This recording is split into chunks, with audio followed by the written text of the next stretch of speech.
Another season over in October. Hello and welcome to another episode of In the Trenches with Gang Green. I'm your host, Bubbs. Today is Sunday, October 20th.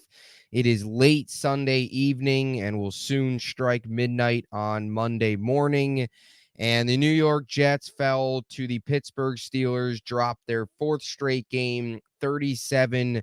The Steelers improved to 5-2 on the season, 2-1 at home, and the New York Jets, after starting 2-1, the vibes were so high after that Patriots game in week 3, Thursday Night Football. Since that point, the season has collapsed. The season is over. There is no hope, and the New York Jets now stare at a 2-5 record. They are 1-3 on the road, and they got absolutely blown out tonight after starting this game pretty strong. And they ended up finding ways to lose, finding a way to blow this game. Went into halftime up 15-13, scored all 15 points in the first half, got shut out in the second half.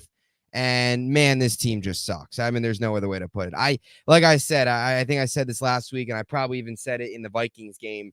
I feel like each week, the post-game shows might get shorter and shorter and shorter because there's not much more that needs to be said. This team just sucks. They flat out suck. There's no other way to put it.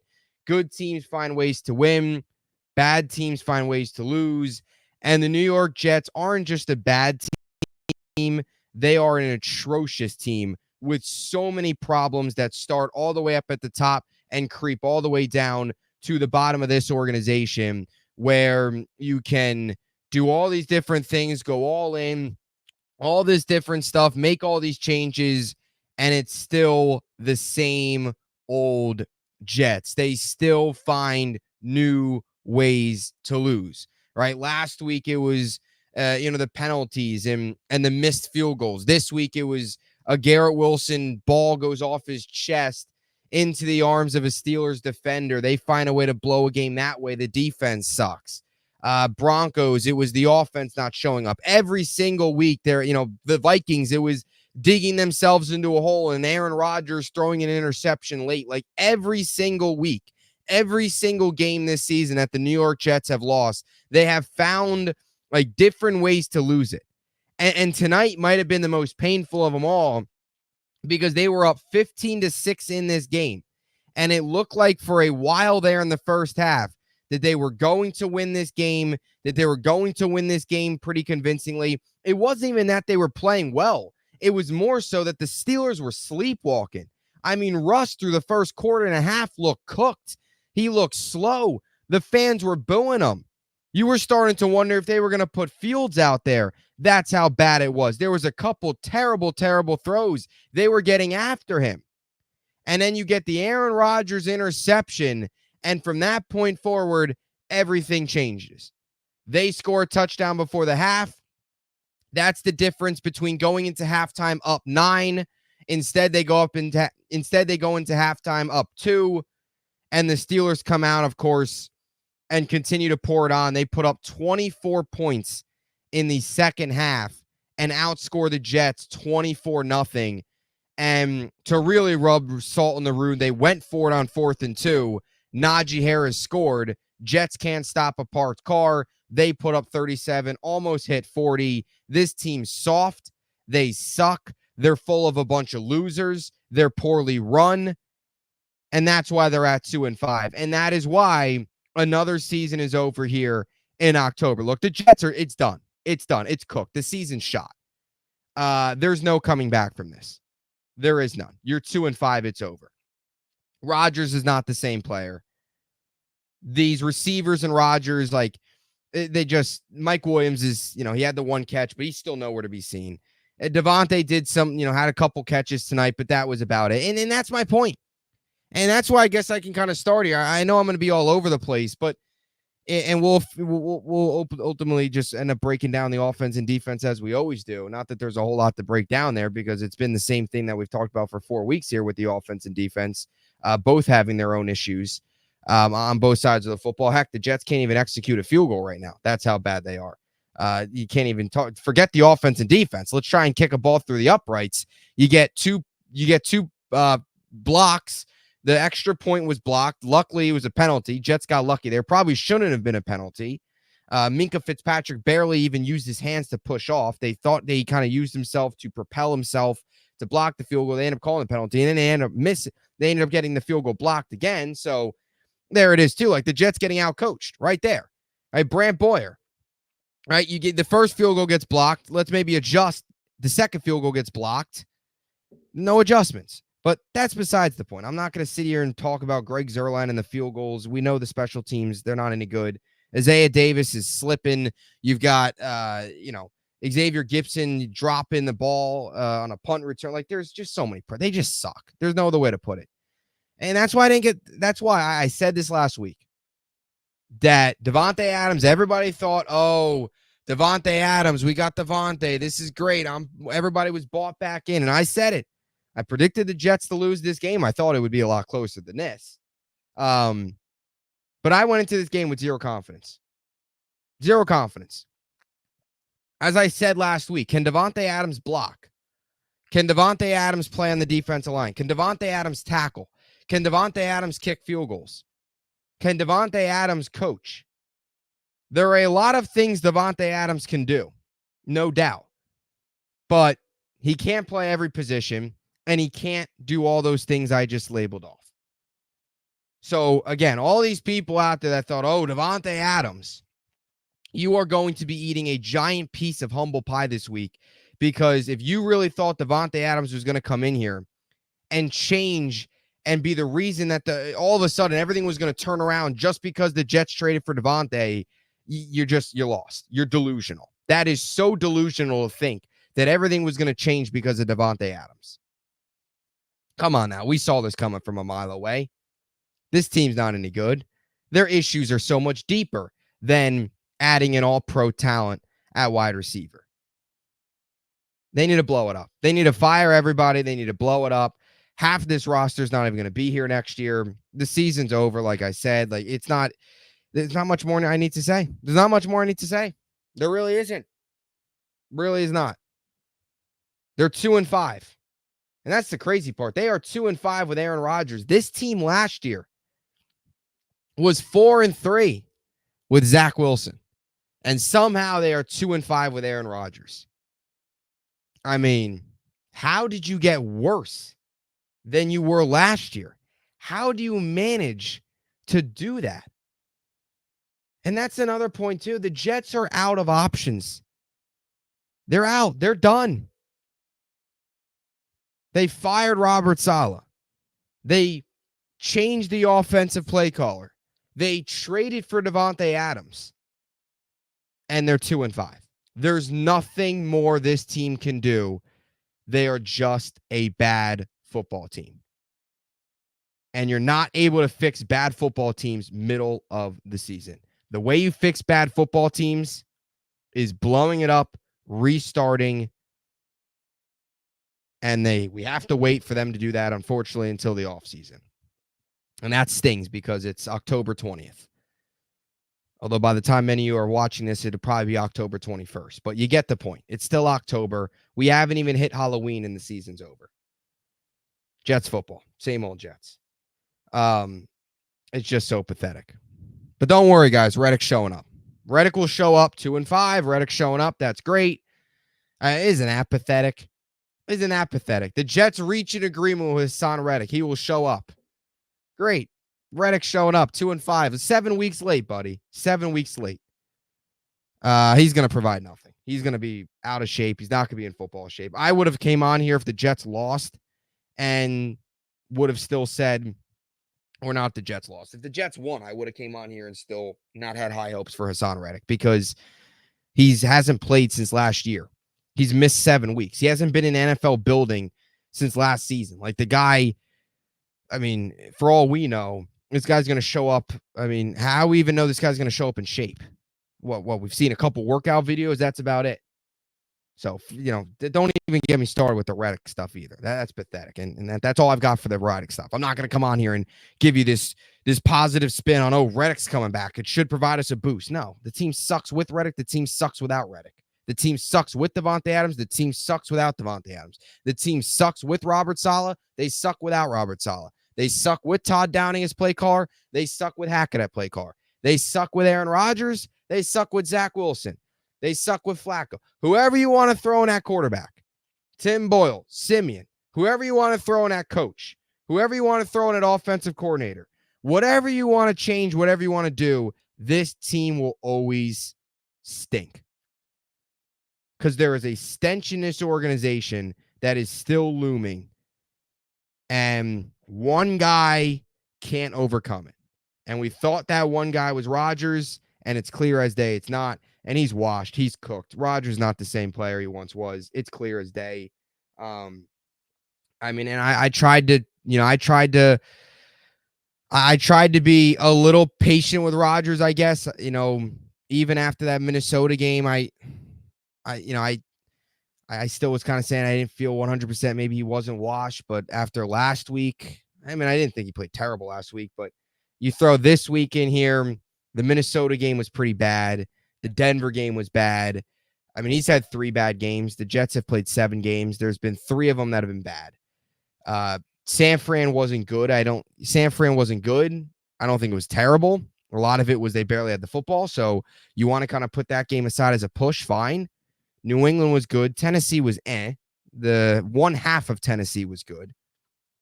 So he got 30 minutes of good football in Tennessee. So what? We're going to see Rodgers has played 3 good games, 2 good games, maybe 7 weeks. He played good against New England and I guess Tennessee. Buffalo is all right, but they lost. Doesn't ultimately matter at the end of the day. So what? 2 good games, 4 bad ones, and 1 kind of push because San Francisco, they had the ball for like a minute. So he's not the same player. He's not. And that interception completely changed the game today. It completely changed the game. And yeah, I wasted my money on an Aaron Rodgers jersey last year.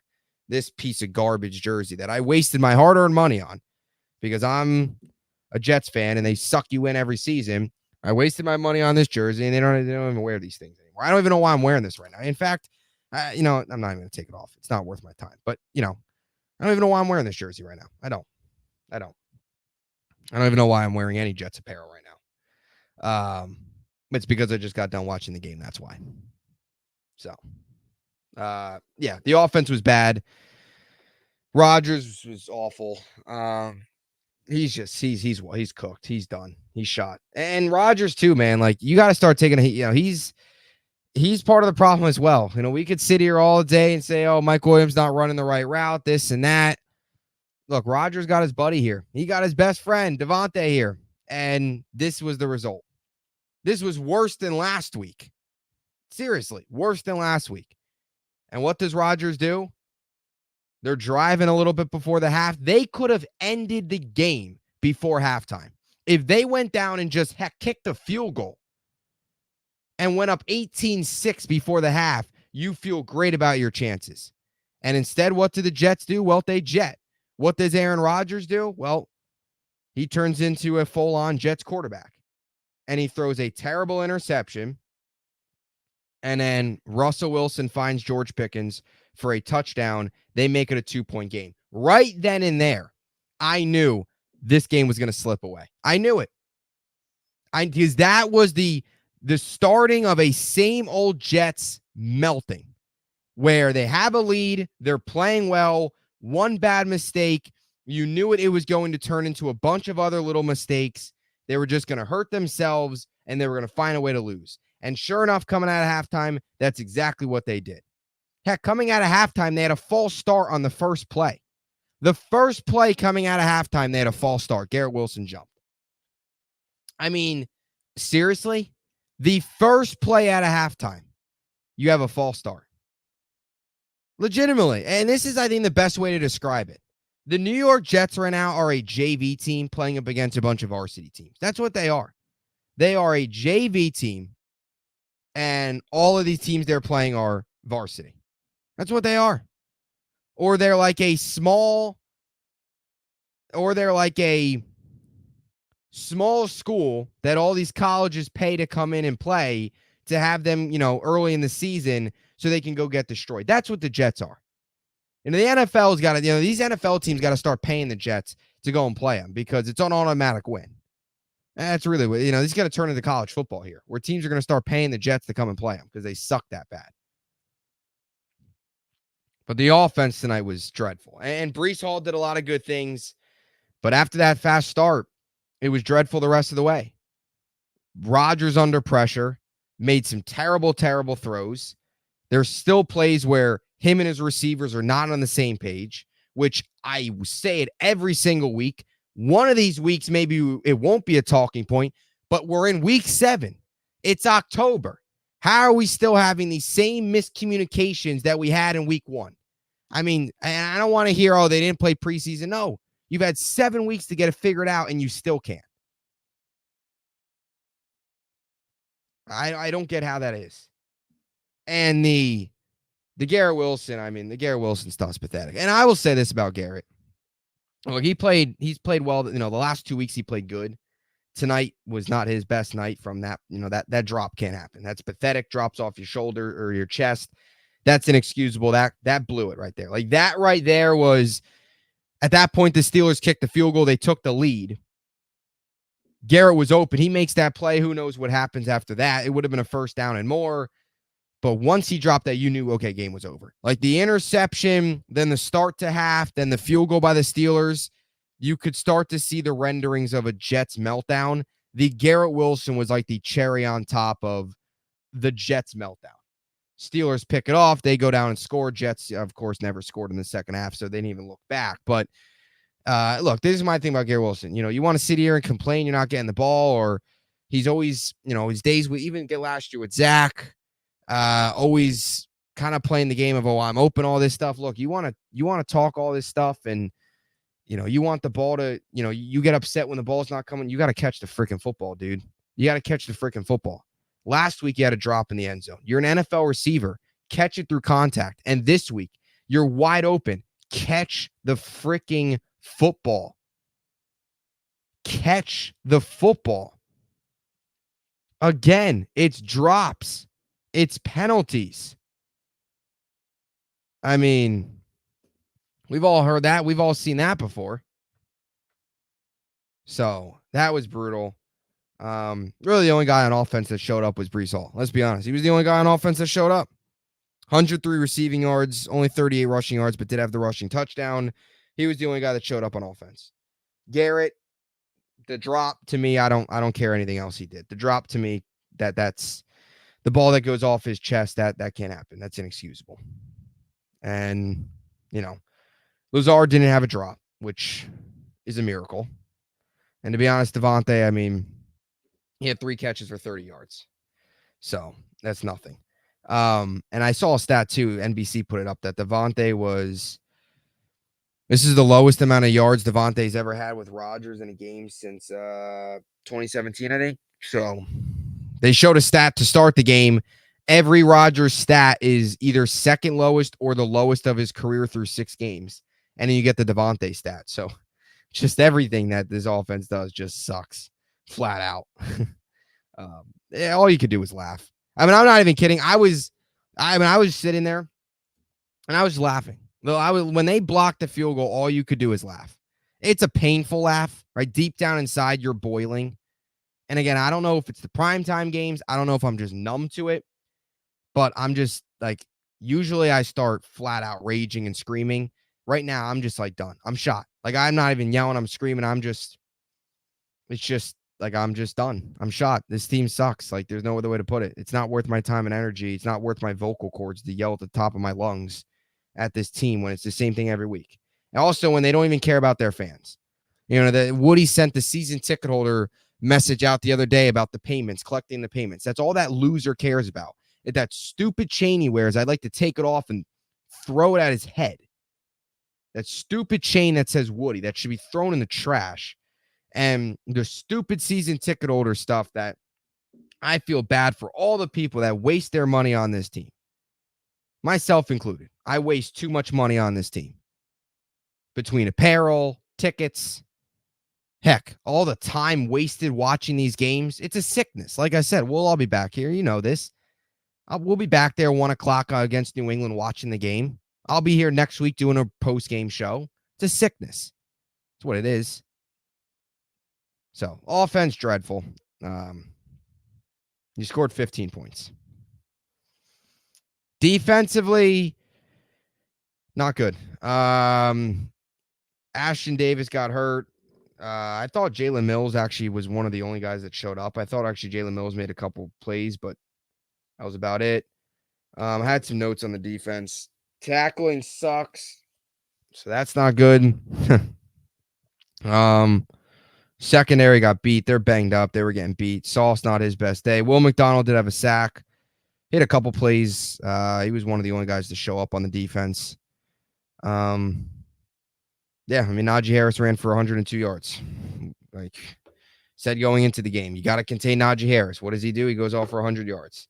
It's a guarantee every single week that a guy goes off for 100 yards against the Jets rushing. The Jets ran for 149 yards with 2 touchdowns. Russ's quarterback sneak. So was the other one. Pickens had a couple huge plays. He had a huge day. He had 111 yards, a couple deep balls from Russ. Freiermuth had 2 big catches. So, like what do the Jets do at the week? What do they do at Florham Park? Right? We all said going into this game, got to contain Najee Harris and don't let Pickens or Freiermuth get hot. What do you know? Pickens and Freiermuth go out there and combine for 162 receiving yards on 7 catches. So, I don't know. Like I said, maybe just me, but probably be a good idea to look out for their top weapons, but that's just me. Jets can do whatever they want, I guess. No, I mean, nothing more to say about the defense. Similar to the offense, it's beating a dead horse. They suck against the run, and Sauce isn't playing well enough. Up front, they're not playing well enough. They're getting beat at pretty much every single level. They're getting beat at every level. And they allowed 37 points. So, early on they were playing bend but don't break. That eventually ended once the Steelers found their groove. They adjusted. Jets didn't readjust. And that's where they're at. That's where they're at. So, I don't know, man. I'm done. I'm done. There's nothing more I need to say. There's really nothing. I mean, the defense stinks. The offense stinks. The special teams isn't any good. Every special teams, not just Zerline. Forget Zerline here for a second. We got Gibson that can't catch a punt, and Isaiah Davis is getting beat by the turf monster. So that 7th round pick for Brandon Codrington is really paying off right now. So that's a good thing. Really paying off. That was a great move by Douglas. That 7th round pick's been a crucial asset for this team. So all 3 phases. Special teams, offense, defense, coaching, 4 phases. Front office, 5 phases. Owner, 6 phases. Everything. Nothing more this team can do. Reddick will show up tomorrow, so that'll be great. 2-5. Reddick shows up. That'll be awesome. Just in time. And I'll say this. I bet you tomorrow the Jets are going to have clips on their social media pages about, Reddick showing up. Look at this. This is great. And little do you know that the season's over. It's like Reddick backs out now and doesn't even show up. But, yeah. Defeated. Jets Twitter legend, by the way, Drew. And everybody knows Drew from Jersey. I thought actually had a pretty funny tweet out there. Again, through all this pain, you got to try and find some humor. So he wrote, Jets can't ruin Thanksgiving this year because they're done before Halloween. So if you want to leave with a positive note, Jets fans, that's your positive. Jets can't ruin your Thanksgiving this year because they are done before Halloween. So the holiday season won't be ruined by the Jets because the season's already over. So there is that. But yeah, other than that, they suck. Nothing more that needs to be said. Season's over. New England next week. God, imagine if they lose to the Patriots. They might as well. I mean, just lose to the Patriots, go 2-6, lose to the Texans, 2-7. They might, just look up 2-15. So blow the whole thing up. Douglas gets fired and says, is that Woody's next move? We're going to bring in Reddick and fire Douglas. That's what's going to get the troops rallied? Firing Douglas now? That's going to be it. Who knows? There's nothing that could fix this team. The only thing that could fix this team is blowing it up. And you're going to have to wait to get that until the offseason. So, a couple more months. But season's over. If you're a big draft guy, get the tankathons fired up because it's that time of year again. October Jets football, baby. Come get some. So we'll be back tomorrow with more analysis or more ranting, probably more therapy tomorrow. And talk to you guys then. Thanks for watching.